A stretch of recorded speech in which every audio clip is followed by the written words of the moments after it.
ఇక మొదలెడదామా?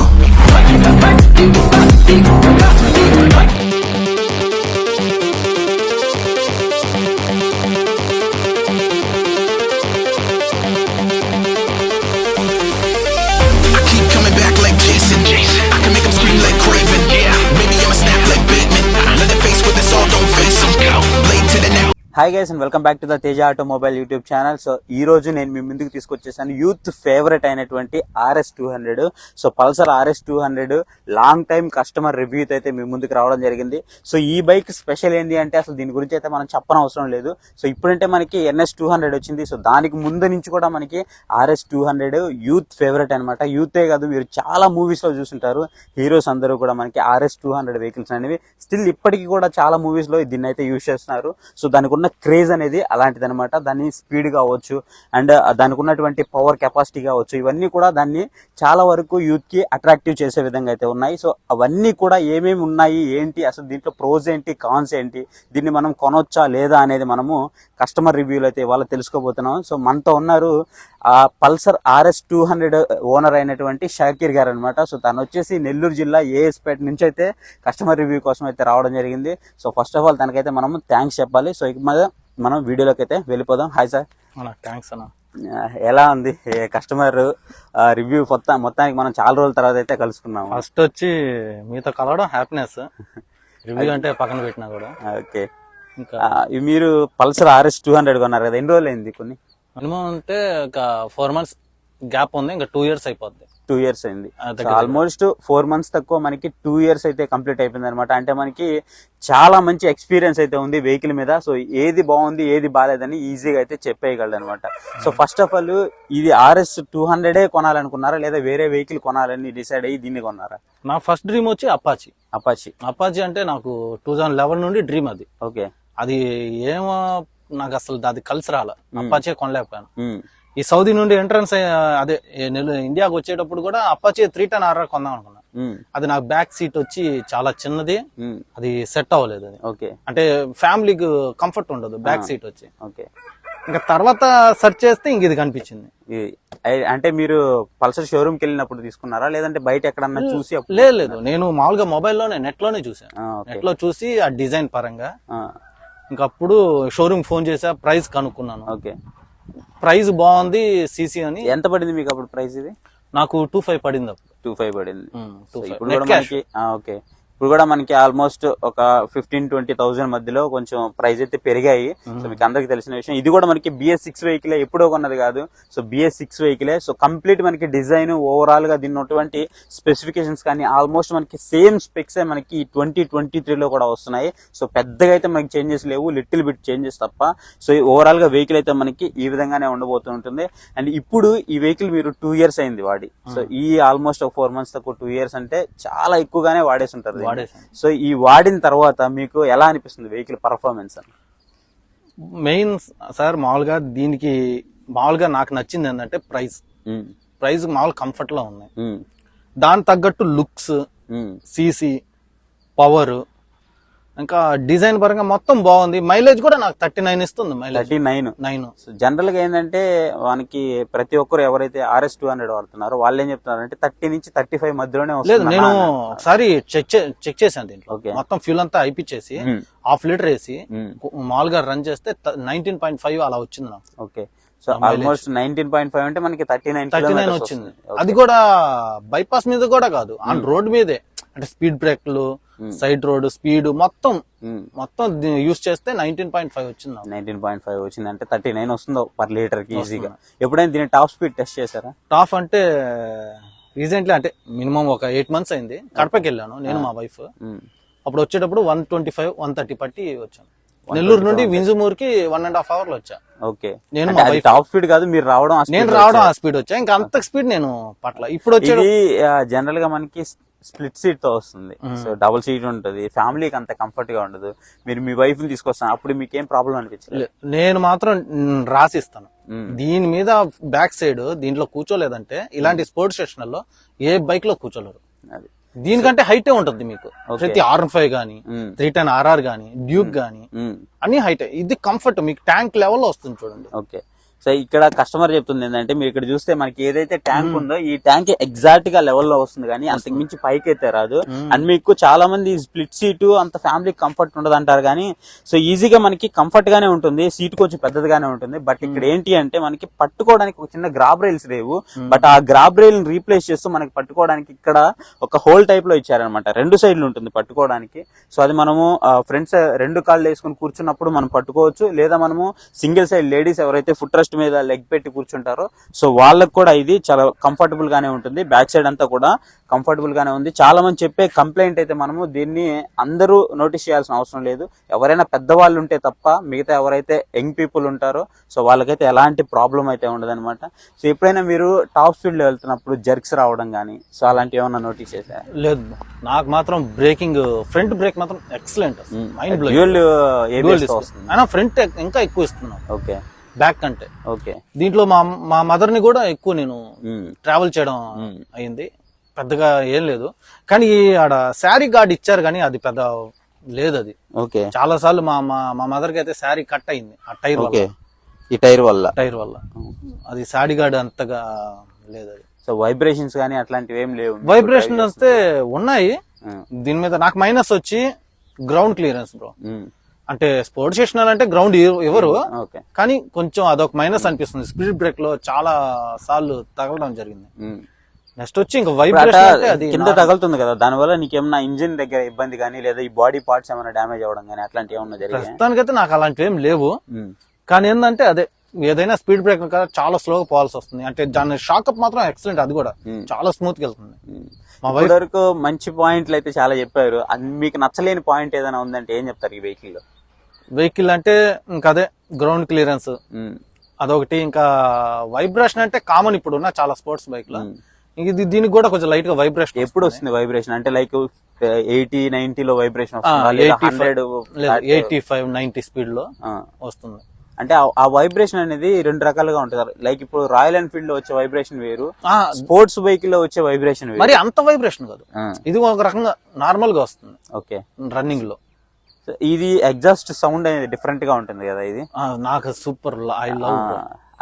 రైడ్ చేస్తున్నప్పుడు మీకు ఫీల్ ఎలా ఉంటుంది? ఎక్సలెంట్, మామూలుగా ఉండదు అసలు సౌండ్ బీట్. కానీ మా ఫ్రెండ్స్ కూడా చెప్తుంటారు R15 V3 ఉంది. అవును, దానికంటే దీనిది బాగుందని చెప్పి వాళ్ళు కూడా చాలా సార్లు టెస్ట్ చేయడం జరిగింది బైక్ ని. అవును, ఇంకా ఫొటోస్ అంటారా, ఇంకా మన సైడ్ ఇటు సైడ్ చాలా రేర్ బైక్ ఇది. మినిమం అంటే 50-60 మంది ఒక 50-60 మంది నాకు ఫొటోస్ దిగారు. అది మాత్రం అంటే ఉండేది అదొక సంతోషం, నా బైక్ మీద ఫొటోస్ దిగుతున్నారు అని చెప్పి. కానీ వాల్యూ ఫర్ మనీ బ్రో చెప్పాలంటే ఎలాంటి ప్రాబ్లం అయితే ఏం లేదు వెహికల్ మీద, ఏం లే. వాల్యూ ఫర్ మనీ, ఎందుకంటే అదే చెప్పాం కదా, looks okay, CC okay, prize ఇవన్నీ రావాలంటే ఏ బైక్స్ లేవు నాకు తెలిసి. అది కూడా సిట్టింగ్ కూడా Bs6 కదా. సో ఎప్పుడైనా మీకు పెట్రోల్ ఏమైనా ఇబ్బంది రావడం అంటే లైక్ పెట్రోల్ కొంచెం దగ్గరకు వచ్చినప్పుడు ఆగిపోవడం అలాంటి లేవు. అంటే షోరూమ్ లో వాళ్ళు చెప్పారు 2 పాయింట్స్ ఉండాలి, మెయింటైన్ చేయండి అని. ఇంక దాన్ని బట్టే వెళ్తూ ఉంటాను. అదే Bs6 అన్నారు కదా, చాలా మందికి Bs4 వెహికల్ అయితే తీసుకోవచ్చు, Bs6 వెహికల్స్ అనేవి ప్రాబ్లమ్స్ ఉన్నాయి అని చాలా మంది అంటున్నారు. ఫ్యూయల్ ఇంజెక్షన్స్ కదా, చాలా ప్రాబ్లమ్స్ ఉన్నాయి అని. సో అలాంటి ప్రాబ్లమ్స్ మీకు ఎప్పుడైనా వెహికల్ సడన్ గా ఆగిపోవడం కానీ? నాకు అలాంటి ఏం లేదు. కానీ అదే కొన్న ఒక 1 month 2 months లో నాకు ఫ్యూల్ పంప్ ట్రబుల్ వచ్చింది. అది షోరూమ్ లో వాళ్ళకి ఫోన్ చేసి చెప్తే వాళ్ళు వచ్చి నాకు వాళ్ళే చేసి ఇచ్చారు. ఫ్రీగా చేసి ఇచ్చారు. వారంటీ ఉంటుంది కాబట్టి మనకి. అది మినిమం ఎంత అవుద్ది ప్రైస్ అంటే 10,000 అవద్దు అన్నారు. ఆ వారంటీలో చేసి ఇచ్చారు. నాకు అక్కడ 1 రూపీ తీసుకోలేదు. ఓకే, 10,000 ప్రైస్ అయ్యేది మీకు ఫ్రీగానే చేసి ఇచ్చారు మన షోరూమ్. దీని మెయింటెనెన్స్ ఎలా ఉంది ఇప్పుడు? లైక్ దీన్ని సర్వీస్ కావచ్చు, లేదంటే మీరు ఏదైనా చైన్ స్ప్రేలు అవి యూజ్ చేస్తా ఉంటారు. సో దీని మెయింటెనెన్స్ ఎలా ఉంది? మెయింటెనెన్స్ అంటే ప్రస్తుతానికైతే నేను ఏం చేయలేదు. ఫ్రీ సర్వీసింగ్ 3 చేయించాను. ఇప్పుడు 4th సర్వీసింగ్ ఉంది.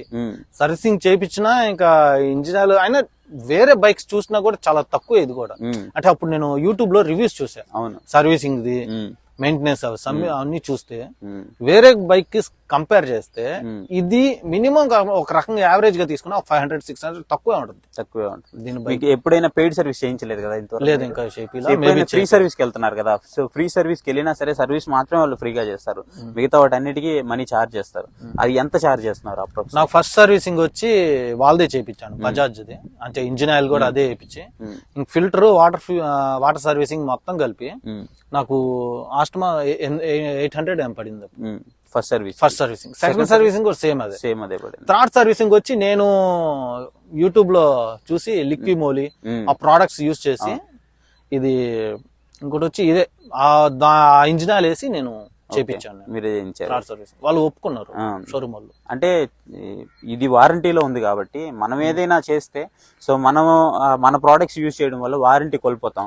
లేదు, నేను ఫస్ట్ వాళ్ళకి ఫోన్ చేసి అడిగాను, సార్ ఈ రకంగా థర్డ్ సర్వీసింగ్ మేనేజర్ కొంచెం తెలిసిన వాళ్ళు అయితే అడిగాను, సార్ ఈ థర్డ్ సర్వీసింగ్ నేను ఈ రకంగా కొంచెం ప్రోడక్ట్స్ యూజ్ చేద్దాం అనుకున్నా, ఇంకా బెటర్ అనుకుంటే దానికి ఇంజన్ బూస్టర్, ఆయిల్ బూస్టర్, ఇంకా ఇది ఇంజిన్ ఆయిల్ మొత్తం వచ్చి నేను ఆన్లైన్ లో బుక్ చేసుకుని వచ్చి చేయించుకోవడం జరిగింది. ఇప్పుడు 2 years అయింది కదా, ఈ 2 years లో మీకు ఏమన్నా చైన్స్ పాకెట్స్ ప్రాబ్లం రావడం? అంటే ఇప్పుడు వరకు ఏం లేదు, చైన్స్ పాకెట్ ఏం లేదు. అంటే కొంతమంది ఏమంటారంటే RS200 లో ఇంజన్ కొన్ని రోజుల తర్వాత సౌండ్ వస్తుంది అది అంటారు. సో మీకేమనిపించింది ఈ 2 years లో? బ్రో ఏదైనా కూడా మన మెయింటెనెన్స్ లో ఉంటుంది బ్రో. మనం నీట్ గా మెయింటైన్ చేస్తే బండి కానీ ఏదైనా కూడా కండిషన్ లో ఉంటుంది. మనకి ఎట్ట పడితే అటు మెయింటైన్ చేస్తే ఎంత బ్రాండ్ బైక్ అయినా కూడా షెడ్కి పోవాల్సింది, ఇన్ టైం సర్వీస్ చేయించాలి అంతే. దానికి మనం వాటర్ సర్వీసింగ్ చేసుకోవడం, చైన్ స్ప్రే కొట్టుకోవడం, దానికి నీట్ గా మన ఇంట్లో వాళ్ళలాగా చూసుకున్నాం, ఫ్యామిలీ లాగా బాగుంటుంది. అది మంచి మాట అన్నారు. ఎందుకంటే ఇప్పుడు సపోజ్ మనకి దాహం అవుతుంది అంటే ఖచ్చితంగా మనం నీళ్లు తాగాలి, ఆకలి వేస్తుంది అంటే ఖచ్చితంగా ఏదో ఒక ఫుడ్ తినాలి. అలాగే మనకి దీనికి కూడా సర్వీస్ టైం అయినప్పుడు ఖచ్చితంగా మనం సర్వీస్ చేయించాలి. దానికి ఇంజిన్ ఆయిల్ టైం వచ్చినప్పుడు ఇంజిన్ ఆయిల్ మార్పించాలి. అలాగే టైర్ లో ఎయిర్ ప్రెషర్ అనేది కరెక్ట్ గా మెయింటైన్ చేస్తూ ఉండాలి. ఇంకా ఎండాకాలం వచ్చినప్పుడు మనకి నైట్రోజన్ లాంటి ఎయిర్ ప్రెషర్ మెయింటైన్ చేస్తే ఇంకా బెటర్ అనమాట. సో ఇలాంటి టిప్స్ పాటిస్తే ప్రతి ఒక్క వెహికల్ అనేది మీకు ఇప్పుడు ఉండేటువంటి అన్ని వెహికల్స్ లో కూడా సీసీని మనం పక్కన పెడితే మిగతా అన్ని వెహికల్స్ మనకి సేమ్ పర్ఫార్మెన్స్ లో ఇస్తూ ఉంటాయి. సో మనం ఎలా మెయింటైన్ చేస్తున్నాం అనే దాన్ని బట్టే మన వెహికల్ అనేది ఆధారపడి ఉంటుంది. మనం కూడా మన కుటుంబ సభ్యులాగే వాటిని ట్రీట్ చేయాల్సి ఉంటుంది. సో ఈ మనకి ప్రెసెంట్ హెడ్ లైట్స్ ఉన్నాయి కదా, సో ఈ head lights projector head lamps వస్తాయి. సో ఈ మీకు ఎలా ఉన్నాయి, లో బీమ్ లో గానీ హై బీమ్ లో గానీ? నేను ఇప్పుడు ఎక్కువ హై బీమే యూజ్ చేస్తున్నాను. అంటే మీకు లైటింగ్ గానీ లెంత్ గానీ లైటింగ్ బాగుంది. కానీ కొంచెం టర్నింగ్ చేసేటప్పుడు ఏంటంటే లో బీమ్ కొంచెం కిందకి, హై బీమ్ కొంచెం పైకి లాగా కనిపిస్తుంటది. అంటే లెఫ్ట్ కట్ చేసేటప్పుడు, రైట్ కట్ చేసేటప్పుడు, అంటే హై బీమ్ రైట్ సైడ్ ఉంటుంది, లెఫ్ట్ సైడ్ ఉంది అనుకోండి లో బీమ్. ఇప్పుడు నేను రైట్ కట్ చేసేటప్పుడు ఏంటంటే లో బీమ్ కనిపిస్తుంటది, రైట్ సైడ్ కట్ చేసేటప్పుడు హై బీమ్ కనిపిస్తుంది. అది కొంచెం అది పెద్దగా అంతగా అనిపించదు. అదే మీరు మైనర్ గా ఒక చిన్న పాయింట్ నోటీస్ చేశారు, అది కూడా ఓకే. ఇప్పుడు మాల్ లైటింగ్ కూడా చూడండి, అదే మర్చిపోయాను, ఆ ప్రైస్ లో మొత్తం ఎల్ఈడి లైట్స్ ఇచ్చారు. అవును, మొత్తం ఎల్ఈడి లైట్, మొత్తం ఎల్ఈడి. అసలు టైల్ లైట్ అయితే మామూలుగా, బ్రేక్ లైట్ గానీ ఎక్సలెంట్, అసలు ఎక్సలెంట్ గా ఉంటుంది. అండ్ మీకు ఈ మిర్రర్ వ్యూస్, సో మిర్రర్స్ కూడా కొంచెం డిఫరెంట్ గా ఉంటాయి. లైక్ సుజుకీకి ఏ విధంగా ఉంటాయి, రిలేటెడ్, మరీ సుజుకీకి అయితే ఇంకా వైడ్ గా ఉంటాయి, కొంచెం రిలేటెడ్ గా దాని దగ్గరగానే ఉంటాయి. ఎలా అనిపిస్తుంది దీని మిర్రర్ వ్యూ మీకు? మిర్రర్ వ్యూ అంటే ఫస్ట్ వచ్చి నాది డిస్కవర్ 125 ఉండే, అది 2011 లో కొన్నాను. అది అంటే 25cc కదా, అది నడిపేటప్పుడు ఆ మిర్రర్స్ కి ఇంకా ఒక్కసారిగా ఇది డోమ్, ఈ మిర్రర్ కి కొంచెం కన్ఫ్యూజ్ అయ్యాను ఫస్ట్ లో, ఇంచుమించు ఒక 1 week వరకు. తర్వాత ఇప్పుడు బాగుంది లుక్, మనం రైడ్ చేసేటప్పుడు అదొక లుక్ సూపర్ గా ఉంది. అవును, ఇప్పుడు చాలా వెహికల్స్ కి, స్పోర్ట్స్ వెహికల్ అయినా సరే ఇట్లాంటి ప్యాడ్స్, టైడ్ ప్యాడ్స్ ఏవైతే ఉన్నాయి, ఈ టై ప్యాడ్స్ రావు. దీనికైతే చాలా టై ప్యాడ్స్ వస్తాయి. సో టై ప్యాడ్స్ వస్తాయి, మనం ఈవెన్ వీలీ చేయాలన్నా సరే మనకి చాలా మంచిగా ఉంటది, బైక్ లేపాలన్నా. సో అలాంటి వాటికి చాలా మంచిగా ఉంటది కదా ఇది. సో మీకు ఆ థైస్ పెట్టుకున్నప్పుడు కంఫర్టబిలిటీ బాగుంది, డిస్ప్లేస్మెంట్ ఏమన్నా అనిపించింది? అయ్యో లేదు, ఇది కంఫర్ట్ గానే ఉంది. కానీ ముగ్గురు వెళ్ళారు బైక్ లో, 3 మంది, ఇద్దరైతే కంఫర్ట్ గా వెళ్ళొచ్చు, ఫ్రీగా వెళ్ళొచ్చు. అండ్ ఇంకోటి మనకి క్లస్టర్, ఇన్స్ట్రుమెంట్ క్లస్టర్ వచ్చేసి డిజిటల్ ఉండదు, కంప్లీట్ గా అనలాగ్ క్లస్టర్ ఉంటుంది, అలాగే మనకి డిజిటల్ క్లస్టర్ ఉంటుంది. సగం అనలాగ్, సగం డిజిటల్ ఉంటుంది. సో మీకు అంత ప్రైస్ పెట్టినప్పుడు 2 లక్షల రూపాయలు దాటి మీరు ప్రైస్ పెట్టారు. సో ఇప్పుడు మనకు వచ్చే ఏదైతే 125cc వెహికల్స్ లో కూడా ఫుల్లీ డిజిటల్ క్లస్టర్స్ వస్తుంది. సో అలాంటి కన్సోల్ ఇస్తే బాగుండేదని మీకు ఏమన్నా అనిపించింది? కన్ఫర్మ్ బ్రో, ఖచ్చితంగా. ఎందుకంటే ఈ బండి రిలీజ్ అయ్యి ఐ థింక్ ఏప్రిల్ 2015 ఏమో లాంచ్ అయింది బండి. అప్పటి నుండి ఇదే డిజిటల్ వస్తుంది. ఇప్పుడు రీసెంట్ గా వచ్చింది F250, దాన్ని సూపర్ ఉంటుంది అది. అలాంటివి ఏదైనా ఇప్పుడు అప్డేట్, ఇప్పుడు R15 అన్ని V1 కానీ V2 V3 అన్ని అప్డేట్ చేసుకుంటూ పోతున్నారు. ఆ రకంగా దీన్ని కూడా అప్డేట్ చేస్తుంటే ఇంకా కొనే వాళ్ళు ఇంకొంచెం ఇంట్రెస్ట్ ఉండేది. సేమ్ అదే డిజైన్, సేమ్ అలాగే ఇచ్చేసాడు. సో కన్సోల్ లో మీరు కొంచెం డిసప్పాయింట్ గా ఉన్నారు. అదొక డిజైన్ అంతే. మైలేజ్ పరంగా కానీ పర్ఫార్మెన్స్ అన్ని గుడ్. సో ఈవెన్ మీరు ఒకవేళ కంపెనీకి ఏమన్నా చెప్పదలుచుకుంటే, ఏమన్నా చేంజ్ చేయాలి అని ఓవరాల్ గా చెప్పదలుచుకుంటే ఏం చెప్తారు? మేబీ ఇదే డిజిటల్ చేంజ్ చేయమంటాను.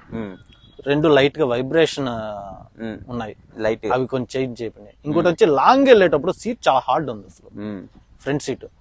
అది కొంచెం చేంజ్ చేపిస్తే R15 ఆ బైక్ లాగా చేస్తే సీట్ కొంచెం కంఫర్టబిలిటీ హార్డ్ ఉంది, చాలా హార్డ్ ఉంది, లాంగ్ పనికిరాదు. ఓకే. నెక్స్ట్ వచ్చి గ్రౌండ్ క్లియరెన్స్ కొంచెమైనా తగ్గిస్తే ఇంకొంచెం బాగుంటుంది అనిపిస్తుంది.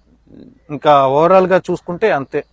ఇంకా ఎవరైనా కస్టమర్ ఈ వెహికల్ ని కొనాలి అని అనుకుంటే దీన్ని మీరు ఖచ్చితంగా సజెస్ట్ చేస్తారా? వద్దు ఇంకో బైక్ వెళ్ళిపోమని ఏమైనా సజెస్ట్ చేస్తారా? లేదు బ్రో, సజెషన్ చేస్తాను నేను, కన్ఫర్మ్ చేస్తా. నీకు 200 ఈ బైక్ వచ్చి 200cc. ఓవరాల్ గా సింపుల్ గా చెప్పాలంటే బైక్ వచ్చి 200cc. ప్రైస్ చూసుకున్నా కూడా ఇప్పుడు 2,20,000 ఏమో వస్తుంది. 2,20,000 లో 200cc 24.5 పవర్ 18.5 ఏమో టార్క్ వస్తుంది. ఇంకా లుక్స్ చూసుకుంటే మీరు వీడియోస్ లో చూడండి, లుక్స్ మాత్రం కేక. సిట్టింగ్ ఎక్సలెంట్, పర్ఫార్మెన్స్ కూడా సూపర్ గా ఉంటుంది. మైలేజ్ కూడా ఇంకా అసలు 200cc లో నీకు 39 ఆ రకంగా మైలేజ్ వస్తుందంటే అది మైండ్ బ్లోయింగ్. అది పర్ఫార్మెన్స్. అది R15 చూసుకున్నా 40 వస్తుంది. 155cc మీకు 40 ఇస్తుంది. ఇది 200cc వచ్చి మీకు 38 వేసుకోండి. సో మీరు అప్రోక్సిమేట్లీ గా 39 అంటే అది మనం ఎవరైతే యూజర్ ఉంటారో యూజర్ వాడేదాన్ని బట్టి మనకి అది 39. సో తనకి 39 వస్తుందని మీకు 39 రావాలని రూల్ ఏం లేదు. మీకు 35 రావచ్చు. అప్రోక్స్ గా మీరు 35 అనేది ఫైనల్ గా వేసుకోండి. సో ఇదనమాట ఫైనల్ గా. సో కస్టమర్ అయితే కొన్ని కాన్స్ చెప్పారు, అలాగే ప్రోస్ చెప్పారు. సో ఏమేమి బాగలేవు అనేది కూడా నీట్ గా అయితే చెప్పడం జరిగింది. సో వీటన్నిటికి మీరు సిద్ధం అంటే ఈ వెహికల్ అయితే తీసుకోవచ్చు. సో ఇది గైస్ వీడియో అయితే మీకు నచ్చిందని అనుకుంటున్నాను. వీడియో నచ్చితే చెప్పండి. ఎవరైనా మీ ఫ్రెండ్స్ గానీ సజెషన్ చేసేప్పుడు ఇది బ్రాండ్ అది అని అది నమ్మకండి. మీకే బైక్ నచ్చితే ఆ బైక్ కొనుక్కోండి, మెయింటెనెన్స్ పర్ఫెక్ట్ గా చేసుకోండి. ఆ బైక్ మీకు కండిషన్ లో ఉంటుంది. నాది 125 ST తీసుకుని 10 years అయింది. ఇప్పటికీ నాకు 60 మైలేజ్ వస్తుంది. బండి కండిషన్ లోనే ఉంది. ఏ టైంకి ఆ టైం సర్వీసింగ్ చేయించుకోవడం, ఇన్నాళ్ళు చేయించుకోవడం మొత్తం చేస్తున్నాను. బండి కండిషన్ లో ఉంది. అలాగే ఇది కూడా 2 years అయింది. ఇది కూడా ఇప్పటికీ కండిషన్ లో ఉంది. ఎవ్వరు మాటలు వినొద్దు. మీకు మైండ్ కి నచ్చింది చేసుకుని నీట్ గా వెళ్తుండండి. సో ఇది గైస్ కస్టమర్ అయితే మంచి వాల్యుబుల్ ఇన్ఫర్మేషన్ అయితే మనకి షేర్ చేశారు కదా. సో ఈ వీడియో మీకు నచ్చితే ఖచ్చితంగా వీడియోని లైక్ చేయడం మాత్రం మర్చిపోవద్దు. ఇంతవరకు మన ఛానల్ ఎవరైనా సబ్స్క్రైబ్ చేయకపోతే ఇప్పుడే మన ఛానల్ అయితే సబ్స్క్రైబ్ చేసుకోండి. థ్యాంక్ యూ భయ్యా. థ్యాంక్స్ అన్న, మీకు కూడా వన్స్ అగైన్.